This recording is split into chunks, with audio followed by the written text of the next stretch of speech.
There are things you expect to change with time. The way the sun sets a little earlier, the ache in your knees when the rain rolls in, the slowness of mornings. But then there are changes that come quietly. They arrive not with fanfare, but with stillness, like dust settling on furniture you forgot to dust. Changes you weren't warned about, changes that change you. At first they seem small, a hesitation in conversation, a moment of silence that stretches just a beat too long. You think maybe you're just tired, but the truth is, your mind is starting to rewire itself. The world feels a little louder, a little faster. People speak, but their words don't always stick. You begin to nod more and speak less, not because you don't care, but because it takes effort to keep up. And then there's the fear, not the kind you admit easily. It creeps in around the edges. Stairs seem steeper. Night feels darker. Every little noise feels like a warning. You double-check the locks. You leave a light on. You tell yourself it's just habit, but you know better. It's your sense of security slipping, one shadow at a time. You start to apologize more for forgetting things, for moving too slowly, for needing help. You feel like a guest in your own body. Every wrinkle, every spot, every stiffness feels like evidence you're becoming a burden, even if no one says it out loud. And then there are the stories, the same ones, over and over. You catch yourself mid-sentence, wondering if you've already told it. But the joy of the memory pulls you forward anyway. You look around, hoping they'll smile like they did the first time. Sometimes they do, sometimes they don't. Touch becomes complicated. The hugs that once felt natural now feel uncertain. Your skin feels thinner, more sensitive. Sometimes you flinch, not because you're afraid of the people around you, but because your body has taught you to expect pain. You hate it, but you can't change it. You begin to value silence, not because you don't have anything to say, but because the noise overwhelms you. Large gatherings tire you.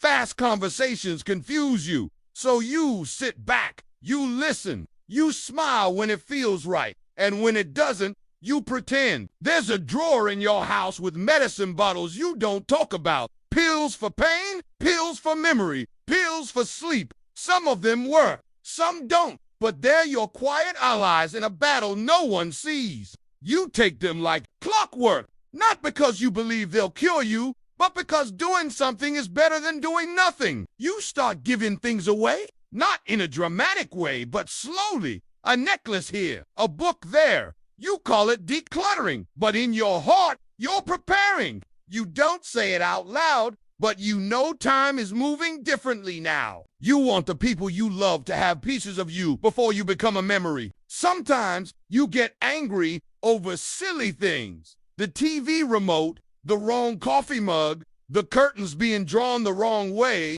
It's not about the mug. It's about the feeling of losing control, of being surrounded by change you didn't ask for. Your body begins to betray you in subtle ways. You trip more often. You hold on to walls when you walk. You're not weak. You tell yourself you're careful. There's a difference. But deep down, you know what it really is. The mirror stops being a friend. You glance at it, then look away. The face looking back feels unfamiliar. It's not just the wrinkles, it's the sadness in the eyes, the tiredness, the quiet. Grief for a person you once were and a person you're still trying to be. Food changes.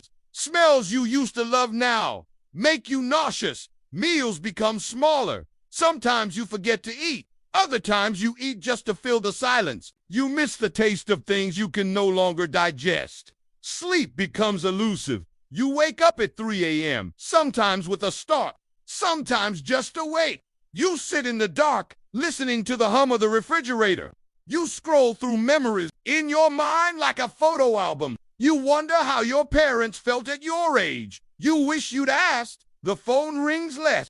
People visit less. They say they're busy. You nod and say you understand. And you do. But that doesn't make the silence any easier. You learn to enjoy your own company. You become your own best friend and your toughest critic. Sometimes you sit in a room and stare out the window for hours, not because you're bored, but because the sky tells stories. The clouds carry thoughts you haven't shared. The birds are your background music. You watch, and for a moment, you feel alive again. There are moments of laughter too, bright ones that surprise you. A memory, a joke, a grandchild's silly question. You laugh harder than you should, not because it's funny, but because it feels good to remember how. But then comes the guilt for not being who you used to be, for needing help, for forgetting birthdays, for falling asleep in the middle of the day. You apologize again, even though no one asked you to. You develop rituals, little ones, tea at the same time each day, a specific chair, a favorite show rerun. These routines become anchors. They keep you from drifting too far from the person you once were. You start to think about legacy, not just what you leave behind, but how you're remembered. What? Were you present? Did you make someone's life easier, even for a moment? These thoughts settle in like old friends. You remember smells vividly. The perfume your mother wore, the scent of rain on hot pavement, freshly cut grass. These memories come without warning and pull you into the past. Sometimes it feels like time travel. Sometimes it feels like heartbreak. You find yourself talking to people who aren't there. A spouse long gone, a friend from childhood.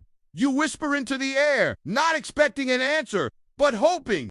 The mail becomes a lifeline, a card, a bill, a catalog, proof that the world still knows you exist. You check it every day, even when you know nothing is coming. Technology feels like a foreign language. The buttons are too small. The app's too confusing. You want to keep up. You try, but often you feel left behind. You smile politely while someone younger sighs and takes over. And sometimes you pretend to hear, pretend to understand, pretend to remember. You become an actor in your own life, performing roles you no longer fit. But there is also grace, a deep, quiet wisdom that settles into your bones. You see things differently. You forgive faster. You let go more easily. You cherish more deeply. You become a keeper of stories, a vessel of memories, the living bridge between the past and the present. And even when your hands shake, you'll still offer comfort. Even when your legs fail, you'll still make space for love. You are not invisible. You are not done. You are still here. And that matters more than you know. Because while the world may forget to ask, you still have so much to say. And someone, somewhere, still needs to hear it. So, speak while you still can. Because every word, every smile, every tear you've held in your heart has shaped this world more than you will ever understand. And that is something no wrinkle can erase. And yet, even after all this, there's more unfolding. The days stretch longer in a quiet sort of way. You notice things others don't. The way light bends through a glass of water. The flutter of a moth swings against the screen door. You hold on to these tiny miracles because they are yours, gifts from the universe for your patience. The faces of those you love stay young in your mind. Even when their hair grays or their voices deepen, you still see the child they once were. And you smile sometimes with tears because your memory has become a gallery filled with portraits that never age. You develop a rhythm with pain. It doesn't stop, but it softens. You learn when to rest, when to stretch, when to let the ache speak, and when to hum over it. You become fluent in your own body's language, even when others don't understand. A word? You find peace in repetition. The same prayer, the same song, the same old recipe. What once felt boring now feels sacred. These repetitions anchor you, reminding you that some things can still be counted on. There are moments of sharp clarity, flashes of thought that cut through the fog. You remember names, stories, details from long ago. You become a time traveler in your own mind, leaping across decades with ease. And when these moments happen, you hold them close, like fireflies in a jar. Gratitude grows quietly. You say thank you, more sometimes aloud, sometimes in your heart. Thank you for another morning. Thank you for the scent of coffee. Thank you for the soft blanket, the quiet room, the love that still lingers in the air. And though the world may rush by, though your steps may slow, Your spirit learns to soar. It rides the wind of memories, the current of love, the lightness of letting go. You are not just older, you are deeper, wider, fuller. You have become the soil that others grow from, the foundation of futures you may never see. And still, you smile because you know you've mattered. You know you've lived, and you know you still are.